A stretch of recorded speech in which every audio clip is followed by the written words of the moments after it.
HS2, the high-speed rail link between London and the north of England, could cost up to £106 billion. That's more than 3 times its original estimate, according to a review commissioned by the government. The report, which has been seen by the Financial Times, also recommends that work on the second phase of the railway, which links Birmingham to Manchester and Leeds, should be paused for 6 months to consider a mix of conventional and high-speed lines on that section instead. Well, here's our transport correspondent, Tom Burridge.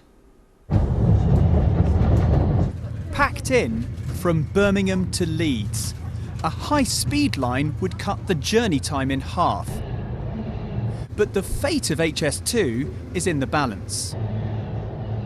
Where I live will probably stand to gain in terms of property values, so I should be a supporter of it, but I still think it's still too much money. Who wants to travel in a slower pace when you can get to where you need to go quickly, more efficiently? Just makes complete sense to me. There's not even a spare seat on this midday service between 2 major English cities.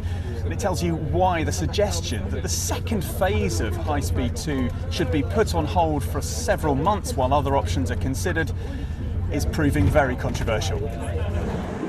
That suggestion comes in the latest leak of a government review of the project, and it's angered politicians in the Midlands and the north of England. We're seeing the benefits in Leeds of the promise of HS2 coming here, businesses wanting to relocate here, and that greater connectivity, not just to London. The idea that this is just about travel to London is absolutely ridiculous and needs nailing right now. At Euston, where hotels and office blocks once stood, the site is clear. The project has made progress, but the cost keeps on going up. The budget for the project 5 years ago was £56 billion. Last summer, that rose to £88 billion. But today's leaked report adds almost £20 billion to that, a total of £106 billion. Huge amounts of work, costing £8 billion, has already been done. But a growing number of Conservative MPs, including some newly elected in the north of England, have now joined calls from those whose constituencies are directly affected. They all want the Prime Minister to rethink.